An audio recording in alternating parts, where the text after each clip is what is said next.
박사님 안녕하세요. 예, 안녕하세요, 원석 씨. 아니 근데 박사님, 네네네. 오늘 우리 농가에서 만나기로 했는데 네. 아니 건물이 완전 카페인데 박사님 오늘 잘못 오신 거 아니에요?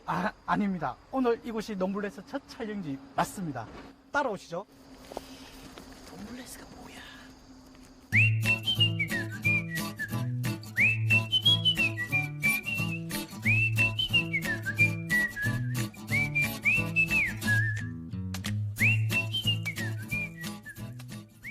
보통 이제 프로그램 제목을 뭐 담당 PD나 담당 작가가 이렇게 짓습니다.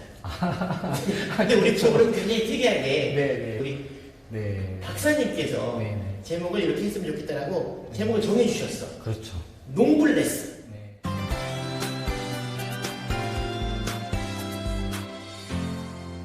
농업농촌 플러스 노블레스의 합성어입니다. 그래서 농업농촌에 계시는 귀족, 명품, 이런 가치관, 신념, 이런 분들을 만나 뵙고 이런 분들을 발굴을 해서 제가 이제 가져가고 싶은 부분들은 분명히 성공에 대한 부분들도 있지만 실패를 하거나 너무 어려웠던 부분들을 어떻게 해결해냈는지에 대한 프로그램을 조금 다뤘으면 하는 게 생각이었고, 그래서 제가 농업농촌의 노블레스, 그래서 농블레스라고 제가 이름을 지었습니다.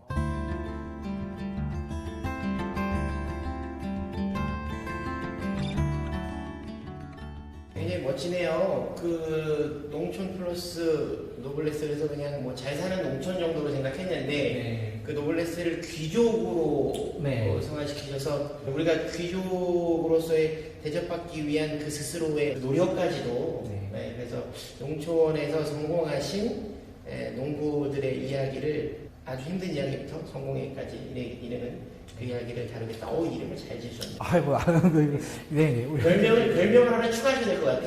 뭐라고요? 여기 농촌 대통령, 6차 산업, 교주, 그 다음에 장명소장님, 이렇게.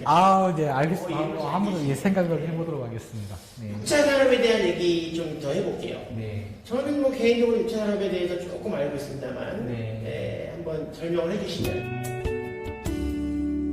6차 산업이라는 부분은 농촌에서 쉽게 돈 버는 일, 이걸 정의를 드립니다. 쉽게 돈 버는 일? 어떻게? 자, 어떻게라고 말씀하셨잖아요. 이제 과거에 그냥 과일만 키우고 농산만 키워서 그냥 납품화해서 돈 버는 거, 이게 우리가 1차 산업이라고 말하는 부분들이라면, 이라면 그냥 생과일보다는 이걸 조그만 가공을 해서 동질 건조를 스낵을 만들어서 돈을 조금 더 많이 벌 수도 있는 부분들이 생산 1차, 가공이 2차. 그리고 어떻게 보면 과거에는 농협 직판장이나 공판장 이런 한 방향으로만 출하를 시켰다면 팔로나 이제 여기에서 각 농가나 지역에서 직거래, 소비자의 직거래를 통해서 실제로 판매까지 하는, 그래서 1차 산업, 2차 산업, 3차가 곱해졌다고 해서 6차 산업이라고 말을 하고 있죠. 1 곱하기 2 곱하기 3. 산수만 되면 됩니다. 그렇죠. 그렇게. 1 곱하기 2 곱하기 3. 그래서 6차 산업? 네, 맞습니다. 그러면은 한 농가가 이 세 가지 일을 다 해낼 수 있다는 말씀이신 거예요? 사실은 6차 산업이 한 농가에서 1차, 2차, 3차를 하라고 말을 하는 게 6차 산업은 맞습니다. 근데 현장은 그렇지가 않아요. 정말 너무나 힘들고요.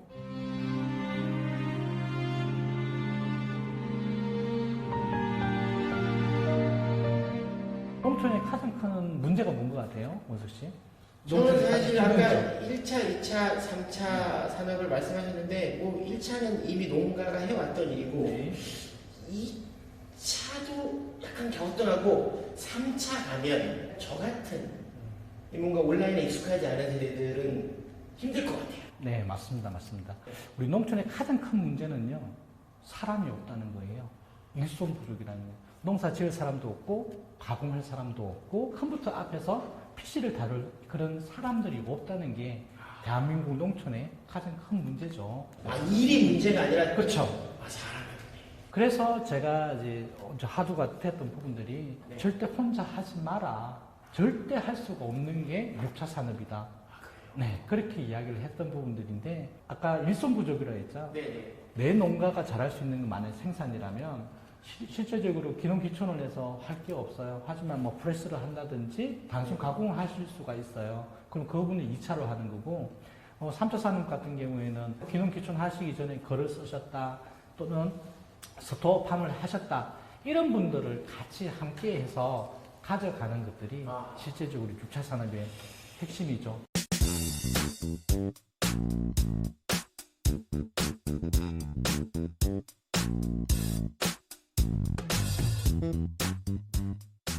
많은 분들이 박사님을 농촌 대통령 또 6차 산업 교주라고 부른단 말이에요. 네. 그런 데는 분명히 이유가 있을 것 같아요. 네. 어떤 역할을 하셨길래? 제가 대한민국에서 처음으로 6차 산업 전문 교육 컨설팅 법인이라는 부분들을 가지고 있는 것도 있습니다. 우리가 대한민국에 계시는 다른 농부님들한테 줬던 파급 역량은요. 아까 1차, 2차, 3차에 대한 부분을 이야기를 하고 있지만 실제적으로 현장에서는 그래서 어떻게 해야 돼? 라고 이야기를 한다면 제가 추구하는 부분들은요. 한국형 6차 산업화라는 책을 한 권 썼었어요. 그리고 그 안에 이렇게 하면 정말 그 지역형 6차 산업화 또는 한국형 6차 산업화로 갈 수 있다는 그런 부분들을 이론을 만들었고 그러한 정립이라는 부분들이 그냥 말로만 외치는 부분들이 아니라 오늘 같은 현장에 접목을 시키기 위해서 봐라 1법칙이 통했네 2법칙이 통했네 3법칙이 통했네 그래서 아무래도 농부님들은 막연하게 6차 산업 합시다라는 이야기가 아니라 그 안에는 쏙쏙 들어있는 부분들을 이론화를 조금 정형화시키고 체계화시켰다는 부분들의 입장에서 좀 사이다 발언이다 이런 색으로 생각을 많이 하시는 것 같습니다.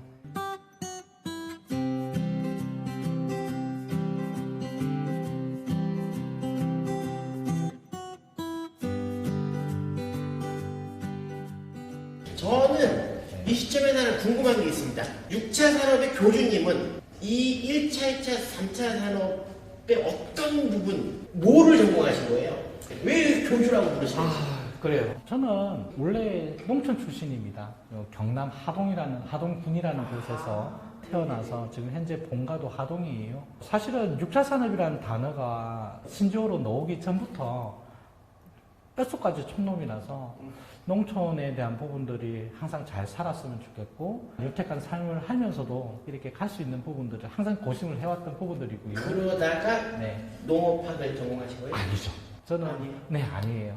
저는 원래 베이스는 오히려 3차 산업에서 시작을 했습니다. 호텔 경영학과 외식 산업화를 전공을 했고요. 그리고 박사는 식품학 박사를 했습니다. 2차, 3차.